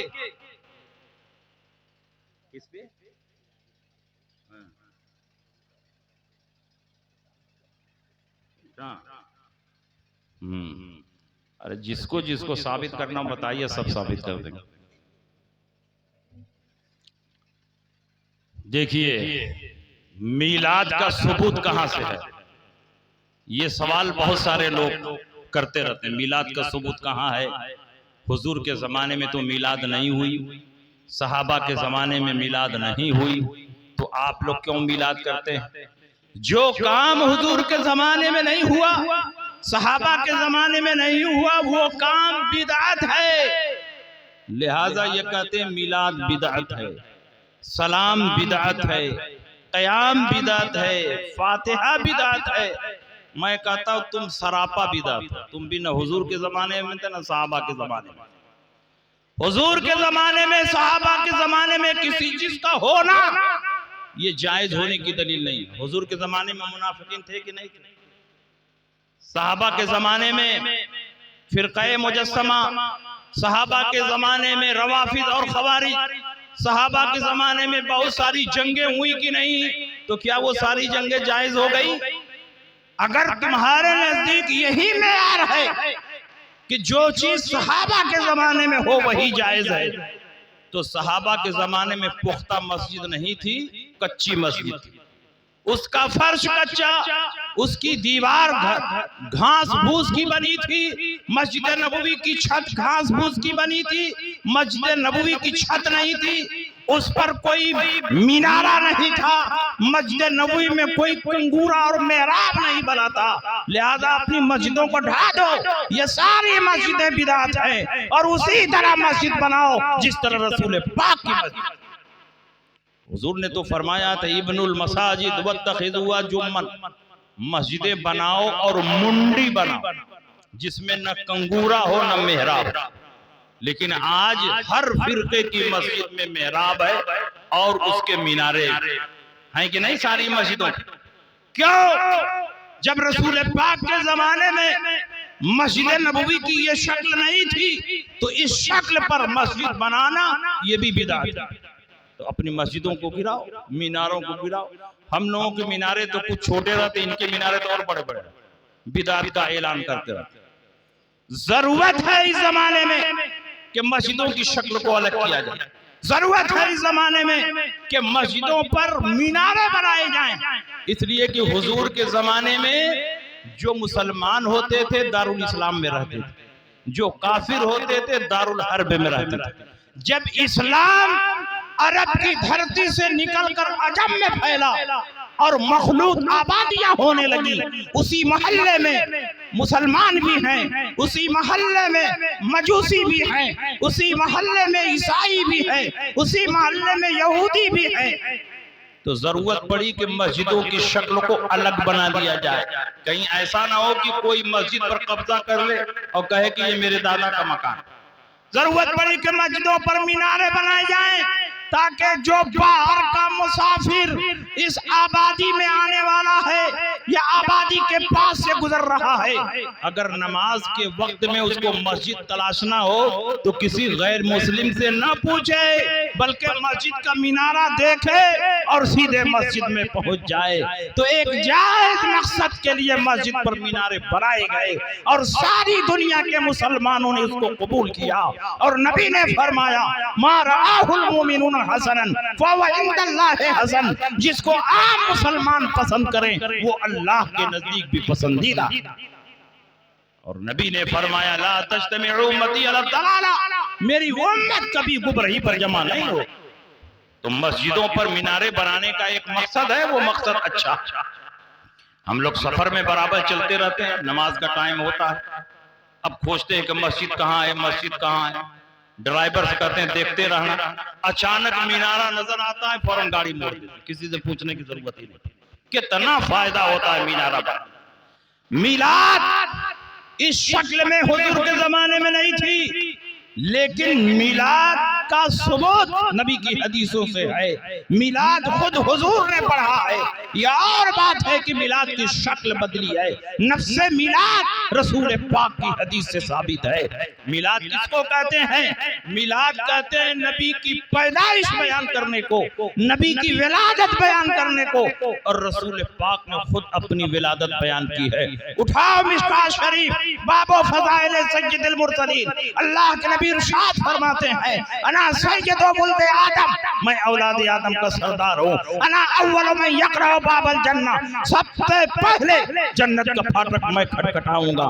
और उसी के नीचे हदीस है वरुया उम्मी अल्लती रातहीना वज़अतनी वक़द खरज लहा नूरुन अदा अलहा मिनहु क़ुसूर शाम, मैं अपनी माँ का वो ख्वाब हूँ कि जब मैं पैदा हो रहा था मेरी माँ ने ख्वाब देखा, उस ख्वाब में रोशनी देखी, उस रोशनी में शाम के शाही महल्लात को देखा। नबी क्या फरमा रहे हैं? जब मैं पैदा हो रहा था मेरी माँ ने ख्वाब देखा, ख्वाब में रोशनी देखी, रोशनी में शाम के शाही महल्लात को देखा।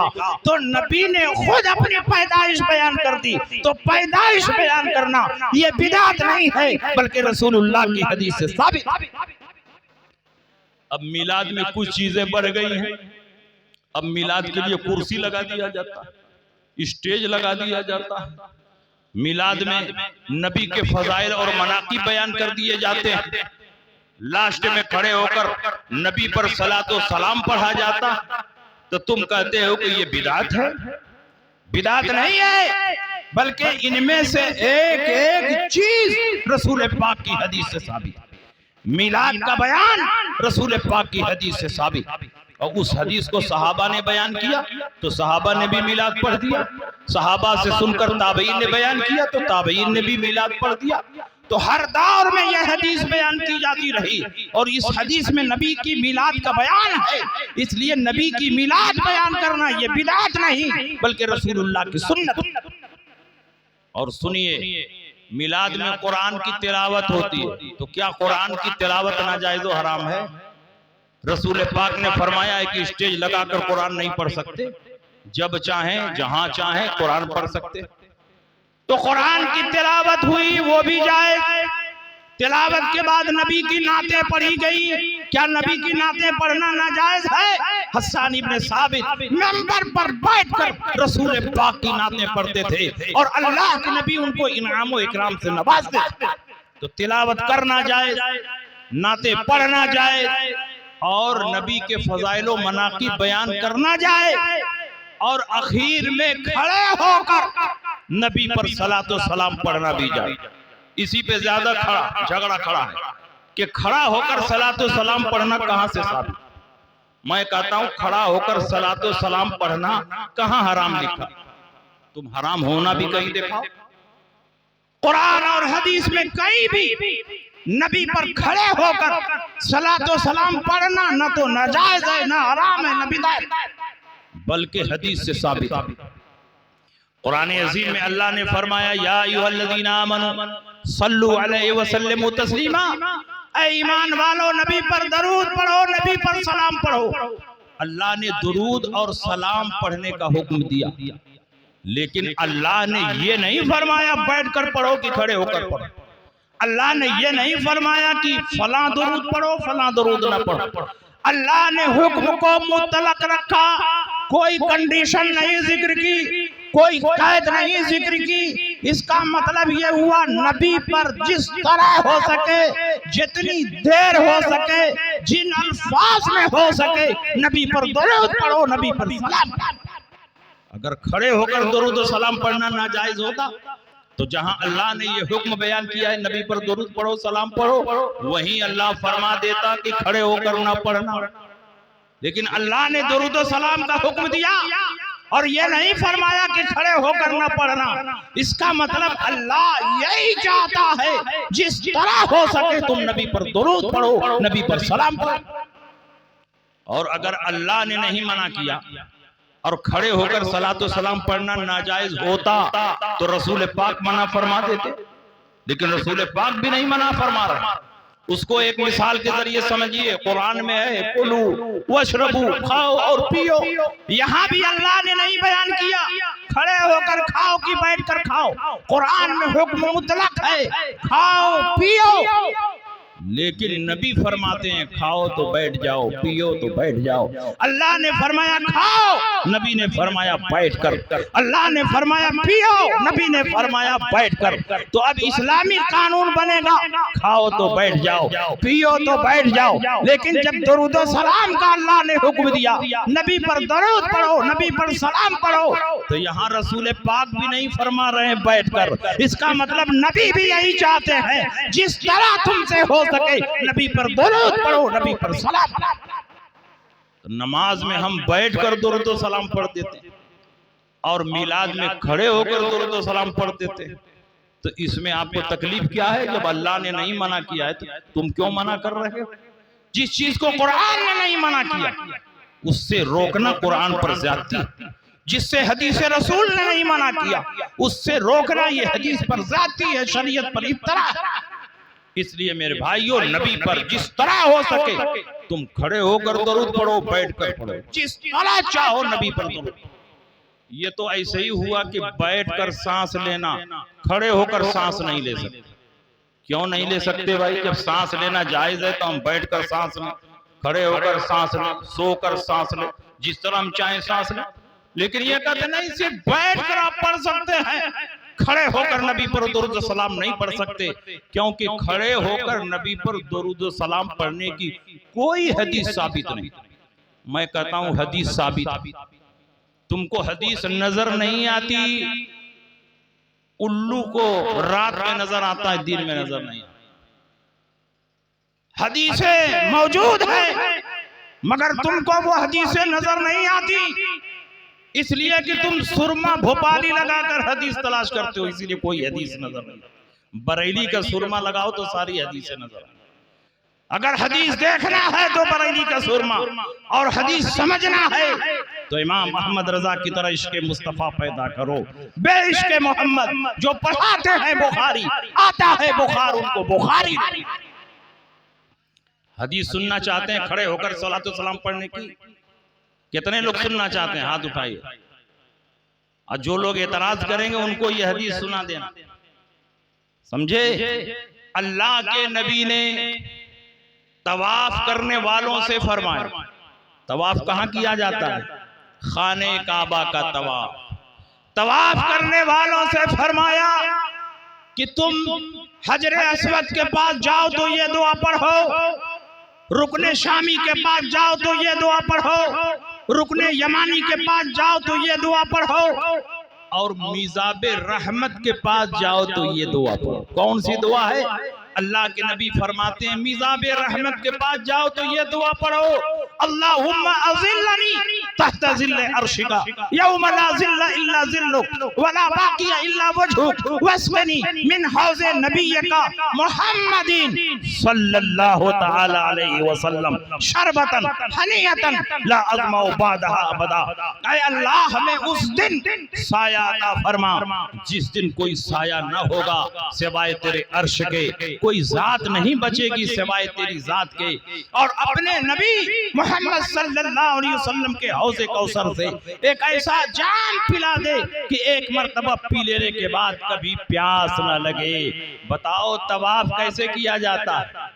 खड़े होकर, मिजाबे रहमत के पास खड़े होकर जब ये दुआ पढ़ोगे तो इस दुआ में सल्लल्लाहु अलैहि वसल्लम भी है। कोई मुसलमान सल्लल्लाहु अलैहि वसल्लम को निकाल कर नहीं दुआ पढ़ेगा, जिस तरह हदीस में है उसी तरह दुआ पढ़ेगा। वस्क़नी मिन हौज़े नबिय्यका मुहम्मदिन सल्लल्लाहु तआला अलैहि वसल्लम। इन नजदियों से पूछो, सऊदिया से रिटर्न होने वाले से पूछो कि सल्लल्लाहु अलैहि वसल्लम क्या है? अरबी जबान में नबी पर दुरूद है, नबी पर सलाम है। जब खाने काबा में खड़े होकर नबी पर दुरूद और सलाम पढ़ना जायज है तो सिपाह में भी खड़े होकर नबी पर दुरूद और सलाम पढ़ना जायज है। नारे तकबीर, नारे रिसालत, मसलके आला हजरत, मसलके आला हजरत, नारे तकबीर, नारे रिसालत। जिंदाबाद जिंदाबाद जिंदाबाद जिंदाबाद। अल्लाहू अकबर या रसूल अल्लाह। असल मामला यह है कि इनको दुरूद शरीफ से चिढ़ बहुत है, सलाम से इनको बहुत नफरत है, बहुत चिढ़ है। अल्लाह जाने नमाज में भी ये पढ़ते हैं कि छोड़कर आगे बढ़ जाते, वहां तो मजबूरी है, पढ़ना ही पड़ेगा। अस्सलामु अलैका अय्युहन नबी व रहमतुल्लाहि व बरकातुहू। तशहुद नहीं पढ़ेंगे तो नमाज ही नहीं। इनको दुरूद और सलाम से चिढ़ है, इसीलिए मुअज्जिन जब अजान से पहले दुरूद पढ़ता है तो कहते हैं देखो ये बिदअत कर रहा है। हुजूर के जमाने में अजान से पहले किसी ने दुरूद नहीं पढ़ा, और जब हम दुआ मांगने से पहले दुरूद पढ़ते हैं कहते देखो बिदअत कर रहा है। जब इकामत से पहले दुरूद पढ़ते हैं तो कहते हैं ये बिदअत कर रहा है। तकरीर में दुरूद पढ़वाते हैं कहते हैं ये बिदअत कर रहा है। ये सब हुजूर के जमाने में नहीं था। मैं कहता हूँ कि हुजूर अलैहिस्सलाम ने इरशाद फरमाया औलन नास बी यौमल क़ियामा अक्सरुहुम अलैया सलातन। क़यामत में वो बंदा मुझसे सबसे ज्यादा करीब होगा जो कसरत से मुझ पर दुरूद पढ़ता है। कसरत कैसे पैदा होगी? साल भर में एक बार पढ़ोगे तो कसरत पैदा होगी? अरे अजान से पहले पढ़ो, अजान के बाद पढ़ो, इकामत से पहले पढ़ो, दुआ से पहले पढ़ो, तकरीर से पहले पढ़ो, कुरान पढ़ने से पहले पढ़ो, किसी को फूकने से पहले दरूद पढ़ो। जब बार बार दरूद पढ़ोगे तो कसरत पैदा होगी। जब कसरत पैदा होगी तो क़यामत में नबी का कुर्ब होगा। जब नबी का कुर्ब हासिल होगा तो नबी की शफाअत भी हासिल होगी। वो बंदा क़यामत में सबसे ज्यादा मुझसे करीब होगा जो कसरत के साथ मुझ पर दुरूद। मगर इनको इससे मतलब नहीं है कि इनकी मग़फ़िरत हो कि ना। 4 साल जहां सऊदीया रहे, आने के बाद ये इमाम आजम अबू हनीफा हैं, उससे कम नहीं, एक जौ भी कम नहीं समझते। और जैसे ही रिटर्न आएंगे तो कहेंगे अरे तुम लोग कैसे नमाज पढ़ते हो, तुम्हारे नमाज का तरीका सही नहीं, तुम लोग नाक के नीचे हाथ बांधते हो, यहाँ हाथ बांधना चाहिए, यहाँ सीने पर हाथ बांधना चाहिए। और आमीन आहिस्ता कहते हो, जोर से आमीन, चिल्ला करके आमीन कहना चाहिए, पूरा मोहल्ला जान जाए। इमाम के पीछे सूरह फातिहा पढ़ना चाहिए। 4-5 मसाइल हैं, सऊदीया से पलटने के बाद इनका दिमाग खराब हो जाता है। ये कहते हैं कि सऊदीया में गुमराही नहीं आ सकती है, सऊदीया में कोई नाजायज हुकूमत नहीं कायम हो सकती है, सऊदीया में कोई बातिल फिरका नहीं आ सकता, हरमैन तैयबैन पर बातिल फिरकों की हुकूमत नहीं कायम हो सकती। इन नादानों को नहीं मालूम कि कई 100 साल तक शियों की हुकूमत रही उसी हरमैन तैयबैन। अगर हुकूमत का होना हक्कानियत की दलील है तो शियों को हक मानोगे? 70 साल करामता की हुकूमत रही, यहाँ तक के हजर अस्वद उठा कर ले गए, हजर अस्वद को तोड़ दिया। आज हजर अस्वद जो है असल हालत में नहीं है, उसके छोटे छोटे टुकड़े जमाए हुए हैं जिनको आप बोसा देते हो। वो करामता ने तोड़ दिया था। 70 साल उनकी हुकूमत थी और करामता एक बातिल फिरका था। तो पता तो चला कि बातिल फिरकों की हुकूमत कायम हो सकती है। और 1000 साल से ज्यादा तो हम सुन्नियों की हुकूमत। तो अगर हरमैन तैयबैन पर हुकूमत का होना हक्कानियत की दलील है तो तुम 80 साल पहले आए और 1000 साल से हम सुन्नियों की हुकूमत हरमैन तैयबैन पर रही, तो हम क्यों नहीं हक पर हैं? 80 साल वाले अगर हक पर हो सकते हैं तो 1000 साल वाले क्यों नहीं हक पर? 80 साल पहले नजदियों की हुकूमत कायम। इनके आने से पहले हरमैन तैयबैन में 4 मुसल्ला था, हनफी, शाफई, मालिकी, हम्बली। हर एक का टाइम अलग अलग था। जो हनफी थे वो हनफी इमाम के पीछे नमाज पढ़ते, जो शाफई थे वो शाफई इमाम के पीछे नमाज पढ़ते, जो हम्बली थे हम्बली इमाम के पीछे नमाज पढ़ते, जो मालिकी थे मालिकी इमाम के पीछे नमाज पढ़ते। 4 मसल्ला था, इसलिए कि अहले सुन्नत 4 मसलक में मुनहसिर हैं। 3री सदी हिजरी के बाद पूरी दुनिया के मुसलमानों का इजमा और इत्तेफाक है कि अब अहले सुन्नत इन्हीं 4 में मुनहसिर हैं। चाहे हनफी हो, चाहे शाफी हो, चाहे मालिकी हो, चाहे हम्बली हो, जो इन 4 से बाहर है वो हकीकत में अहले सुन्नत से खाली। तो ये 4 से बाहर है। सऊदीया से रिटर्न होकर के आएंगे तो 4-5 हदीसें जरूर याद करके आएंगे और कहेंगे कि नाफ के नीचे नहीं हाथ बांधना चाहिए बल्कि सीने पर हाथ बांधना चाहिए। और आपसे बात बात पर बुखारी की हदीस मांगेंगे। मिलाद जायज है, बुखारी में दिखाइए। सलाम जायज है, बुखारी में दिखाइए। क़याम जायज है, बुखारी में दिखाइए। फातिहा पढ़ना जायज है, बुखारी में दिखाइए। सामने खाना रखना जायज है, बुखारी में। हर बात बुखारी में दिखाइए, बुखारी में दिखाइए। लगता है रसूल पाक ने कहीं फरमाया था कि सिर्फ बुखारी शरीफ की हदीस पर अमल करना, बाकी हदीसों पर अमल नहीं करना। रसूल पाक के जमाने में न बुखारी शरीफ थी न इमाम बुखारी थे। 3री सदी हिजरी में बुखारी लिखी गई थी। रसूल पाक के जमाने में सिर्फ हदीस थी। इसलिए मेयार हदीस है। जहां जहां रसूल पाक की सही हदीस मिलेगी वहां वहां हम अमल करेंगे। हमने इमाम बुखारी का कलमा नहीं पढ़ा, हमने रसूल पाक का कलमा पढ़ा है। इसलिए अगर बुखारी में सही हदीस मिलेगी तो वहां भी अमल करेंगे और मुस्लिम में मिलेगी तो वहां भी। ये कोई मेयार नहीं है बुखारी में। और इनसे पूछ दीजिए कि सीने पर हाथ बांधने की हदीस बुखारी में दिखाइए, तो यहां से लेकर सऊदीया तक जितने इनके इमाम हैं सब कोमा में चले जाएंगे। बुखारी शरीफ में कहीं ये हदीस नहीं दिखा पाए।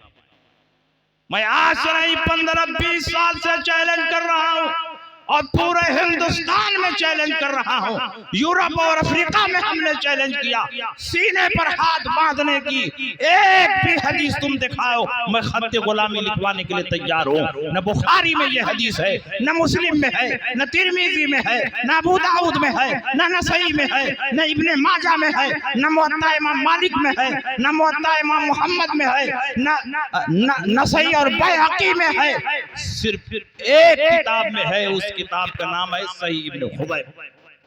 बताइए, हर बात पर हमसे बुखारी, अरे तुम भी तो बुखारी में दिखाओ, सीने पर हाथ बांधने की हदीस दिखाओ, या सऊदिया के इमामों से पूछो कि सीने पर हाथ बांधने की कहां हदीस है। पूरी सिहाए सित्ता में सीने पर हाथ बांधने की कोई हदीस साबित नहीं है। दुनिया का कोई भी गैर मुक़ल्लिद अगर सिहाए सित्ता में सीने पर हाथ बांधने की हदीस दिखा दे तो मैं खत्ते गुलामी लिखवाने के लिए तैयार। कोई हदीस मौजूद, सिर्फ सही इब्ने खुज़ैमा। और सही इब्ने खुज़ैमा में क्या है? रसूल पाक ने इरशाद फरमाया, तुम्हारे लिए सुन्नत ये है कि तुम सीने पर हाथ बांधो। वाइल इब्ने हुज्र ने फरमाया, तुम्हारे लिए सुन्नत है कि तुम सीने पर हाथ बांधो। वाइल इब्ने हुज्र ने किनके लिए फरमाया?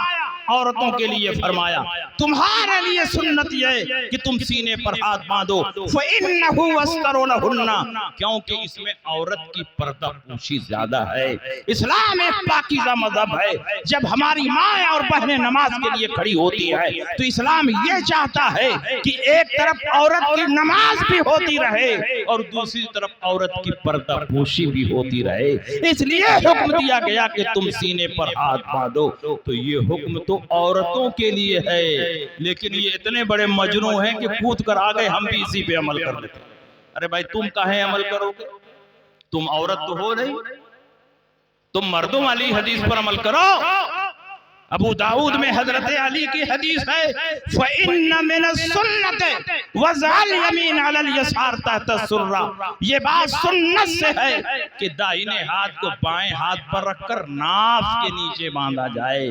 तो नाफ के नीचे हाथ बांधना ये रसूलुल्लाह की सुन्नत है, और रसूलुल्लाह की सुन्नत पर वही अमल करेगा जो अहले सुन्नत हो। इसलिए हम सिर्फ हदीस नहीं देखते बल्कि रसूल पाक की सुन्नत। अब बताइए, आप कहां हाथ बांधेंगे नमाज में? नाफ के नीचे। सीने पर हाथ बांधना कहीं साबित, और जो हदीस साबित है वो औरतों के लिए, मर्दों के लिए नहीं है।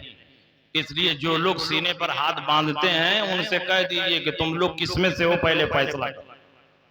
अगर औरतों में से हो तो सीने पर हाथ बांधो, और मर्दों में से हो तो नाफ के नीचे हाथ बांधो, और दोनों के बीच में हो तो जिस पर चाहो बांधो, कोई झगड़ा नहीं। इसलिए इनसे झगड़ा करने की, उलझने की जरूरत नहीं है। रसूल पाक सय्यद आलम सल्लल्लाहु अलैहि वसल्लम की हदीसों पर ये अमल नहीं करें। ये धोखा है, फरेब है। ये अपने आप को अहले हदीस कहते हैं, हकीकत में ये अहले हदीस नहीं है, मुनकिरे हदीस हैं, ये तारिके हदीस हैं। दुनिया में कोई शख्स ऐसा नहीं है जो सारी हदीसों पर अमल कर ले, और हकीकत में अहले हदीस वो है जो सारी हदीसों पर अमल। सारी हदीसों पर अमल हो ही नहीं पाए। एक एक मसले में चार चार हदीस, एक एक मसले में चार चार हदीस हैं। तो एक पर अमल करोगे तो तीन छूट जाएगी। नमाज शुरू करने के लिए आप हाथ उठाएंगे नियत बांधने के लिए, तो कहां तक हाथ उठाएंगे? कान की लौ तक उठाएंगे कि यहां तक उठाएंगे? दोनों रिवायत में। तो अगर कान की लौ तक हाथ उठाएंगे तो ये वाली हदीस छूट गई, और यहां तक हाथ उठाएंगे तो यहां वाली हदीस छूट गई। तो एक ही पे ना अमल हुआ, दूसरे पे तो अमल हुआ नहीं। तो जो कहते हैं हम अहले हदीस हैं, तो तुम इस तरह नमाज पढ़कर दिखाओ कि कोई हदीस ना छूटने पाए। जब सारी हदीसों पर अमल कर लोगे तब हम मानेंगे कि अहले हदीस, और अमल नहीं हो पाए। क्योंकि नियत बांधने के लिए हाथ उठाओगे, यही झगड़ा शुरू। कुछ इमाम कहते हैं यहां तक हाथ उठाओ, कुछ कहते हैं यहां तक हाथ उठाओ। तो कहां तक उठाओगे? एक ही पे अमल होगा। तो अब यहां तक उठाए या यहां तक उठाए, उसके बाद हाथ बांधने का नंबर आएगा। यहां भी झगड़ा शुरू।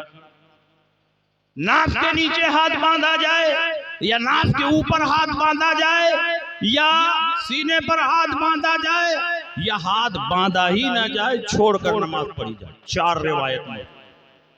अब बताइए, नाफ के नीचे हाथ बांधा तो नाफ के ऊपर वाली पर अमल नहीं हुआ, सीने वाली पर अमल नहीं हुआ, छोड़कर पढ़ने वाली पर अमल नहीं हुआ, और अगर हाथ बांध के पढ़ता है तो छोड़ने वाली पर अमल नहीं, छोड़कर पढ़ता है तो बांधने वाली पर अमल नहीं हुआ। जब भी अमल होगा तो एक ही हदीस पर अमल होगा। तो तुमने अगर यहाँ हाथ रखा तो 3 हदीस छूट गई, तो 3 हदीस छोड़ने वाला अहले हदीस है कि तारीके हदीस, मुनकिरे हदीस है। इसलिए दुनिया में कोई अहले हदीस नहीं है, ये धोखा है, ये फरेब है। और हम अल्हम्दुलिल्लाह सिर्फ हदीस नहीं देखते हैं, जब हदीसों में टकराव होता है तो हम तलाशते हैं कि रसूलुल्लाह की सुन्नत क्या है। तो हमने तलाश कर लिया कि इन चारों हदीसों में रसूल पाक की सुन्नत ये है कि दाहिने हाथ को बाएं हाथ पर रखकर नाफ के नीचे बांधा जाए। इसलिए हमने नबी की सुन्नत पर अमल किया, और सुन्नत पर अमल करोगे तो हदीस पर अमल हो ही जाएगा। लेकिन हदीस पर अमल करोगे तो जरूरी नहीं कि रसूल पाक की सुन्नत पर अमल हो जाए, इसलिए कि हर सुन्नत हदीस है मगर हर हदीस रसूलुल्लाह की सुन्नत नहीं। समझ गए कि नहीं समझ गए? एक साहब ने हमसे एतराज किया कि आप लोग बुखारी की हदीस पर अमल नहीं करते हैं। ये आखिरी बात है, आप लोग बुखारी की हदीस पर अमल नहीं करते, हम लोग तो हर मसले में बुखारी की हदीस पर अमल करते। मैंने कहा ये बताओ कि खड़े होकर पेशाब करते हो कि बैठकर पेशाब करते हो? तो कहा कि बैठकर पेशाब करते। मैं कहा पूरी बुखारी शरीफ में बैठकर पेशाब करने की कोई हदीस नहीं। हुज़ैफा इब्नुल यमान जो सहाबी रसूल हैं, वो 3 हदीस बयान करते हैं और तीनों में खड़े होकर पेशाब करने का जिक्र है, बैठकर पेशाब करने का जिक्र नहीं। तो बुखारी की हदीस पर अमल करते हो तो खड़े होकर पेशाब करो, अपनी मस्जिद में वही पेशाब खाना बनाओ जिसमें जो एयरपोर्ट पर बनता है, खड़े होकर पेशाब करने वाला, क्योंकि तुम बुखारी की हदीस पर अमल करते हो। हुज़ैफा इब्नुल यमान ने हदीस बयान की, इमाम बुखारी ने बाब बांधा, बाबुल बौले कायमन व कायदन, बैठकर और खड़े होकर पेशाब करने का बयान। हेडिंग तो लगाई है बैठकर और खड़े होकर, लेकिन बैठकर पेशाब करने की एक भी हदीस नहीं जिक्र। 3 हदीसें जिक्र की और तीनों हदीसों में खड़े होकर पेशाब करने का जिक्र है। जो बुखारी में हदीस है वो ये है, अतन नबी सल्लल्लाहु अलैहि वसल्लम सुबातत कौमिन फबाल कायमन व तवज़्ज़ा व मसहा अला नासियतिही। हुजूर अलैहिस्सलाम कौम के भूर के पास आए, खड़े होकर पेशाब किया, पानी मंगाया, वजू फरमाया और अपनी पेशानी के अगले हिस्से पर मसा किया। तो इसमें तो खड़े होकर पेशाब करने का जिक्र है। अगर तुम बुखारी की हदीस पर अमल करते हो तो तुमको खड़े होकर, लेकिन अल्हम्दुलिल्लाह हम लोग आंख बंद करके बुखारी की हदीस पर अमल नहीं करते। यहां तो खड़े होकर जिक्र है, लेकिन हजरत आयशा सिद्दीका की हदीस है जो बुखारी में नहीं है, बुखारी के बाहर है। हजरत आयशा फरमाती है, मन हद्दसकुम अन्ना नबी सल्लल्लाहु अलैहि वसल्लम कान यबूलु कायमन फला तुसद्दिकूहु फमा कान यबूलु इल्ला काइदन। जो तुमसे ये हदीस बयान करे कि रसूल पाक खड़े होकर पेशाब करते थे, उसकी बात ना मानना। मेरे सरकार ने जब जब पेशाब किया है बैठकर पेशाब किया है, कभी खड़े होकर पेशाब नहीं। तो बताओ ये भी हदीस है, हजरत आयशा बयान कर रही है। और बीवियों को अपने शौहरों के बारे में जितनी मालूमात होगी बाहर वालों को नहीं होगी। लेकिन हम अहले सुन्नत हैं, जब 2 हदीसों में टकराव होता है तो हम आंख बंद करके नहीं अमल करते हदीस पे, बल्कि हम ये देखते हैं कि इसमें रसूलुल्लाह की सुन्नत क्या। तो जब हमने इब्ने हजर अस्क़लानी, इमाम कस्तलानी, इमाम बदरुद्दीन आइनी की शरहों को उठाकर देखा तो पता चल गया कि बुखारी शरीफ वाली जो हदीस है जिसमें जिक्र है कि हुजूर ने खड़े होकर पेशाब किया, वो हालत उज़्र और मजबूरी की हदीस है। नबी एक बार जंग से वापस आ रहे थे, घोड़े से फिसल कर जमीन पर गिर गए, आपका पांव फ्रैक्चर कर गया। उस वक्त रसूल पाक बैठकर पेशाब करने की ताकत और कुदरत नहीं रखते थे, तो चंद मर्तबा रसूल पाक ने हालत उज़्र में खड़े होकर पेशाब किया। किया ताकि अपनी उम्मत के लिए जवाज की दलील मिल जाए, रहमत का दरवाजा खुल जाए। अगर रसूल पाक ने खड़े होकर पेशाब नहीं किया होता, अगर आपका एक्सीडेंट हो जाए, पांव फ्रैक्चर कर जाए और आपके पांव पर प्लास्टर लग जाए और आप बैठने की ताकत और कुदरत न रखें तो कैसे पेशाब करेंगे? वहां के लिए रसूलुल्लाह ने वो अमल पेश किया है कि जब कोई मजबूरी हो तो इस हदीस को सामने रखना, लेकिन जब कोई उज़्र ना हो, कोई तकलीफ ना हो, कोई परेशानी ना हो तो बैठकर पेशाब करना, यही रसूलुल्लाह की सुन्नत है और इसी को हजरत आयशा बयान कर रही है। तो हम अल्हम्दुलिल्लाह हदीस को छोड़ते नहीं हैं बल्कि सारी हदीसों पर अमल करते हैं। जिनके साथ उज़्र और मजबूरी है वो मजबूरी में खड़े होकर पेशाब करते हैं, ये जायज है। लेकिन कोई उज़्र ना हो, कोई तकलीफ ना हो, कोई परेशानी ना हो तो बैठकर पेशाब करना, यही रसूलुल्लाह की सुन्नत।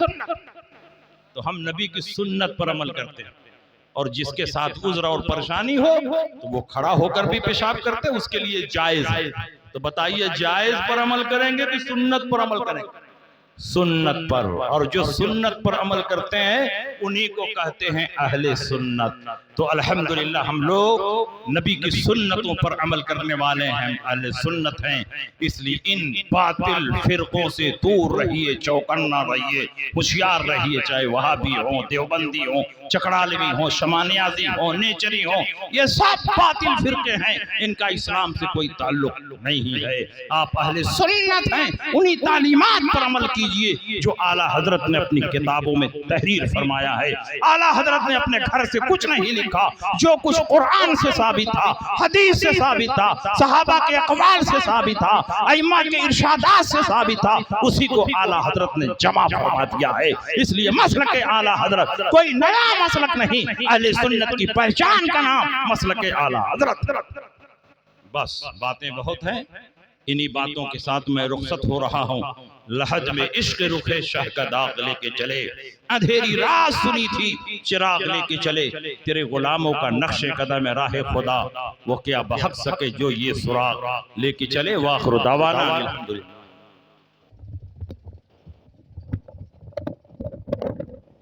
मुस्तफ़ा जाने रहमत पे लाखों सलाम, शम्वे बज़ में हिदायत पे लाम, शहरयारे इरम ताजदारे गरम, शहरे यारे इरम ताजदारे गरम, नौबहारे शफात पे लाखों सलाम, जी सोहानी घड़ी चमकाते बाका चाँद, उस दिल अफरोज साथ पे लाखों सलाम, मुस्तफ़ा जाने रहमत पे लाखों। काश महशर में जब उनकी आमद हो, भेजे सब उनकी शौकत पे लाखों सलाम, मुझसे खिदमत के कुदसी कहेगा रज़ा, मुझसे खिदमत के कुदसी कहे हाँ रज़ा, मुस्तफ़ा जाने रहमत पे लाखों सलाम, शम्वे बज़ में।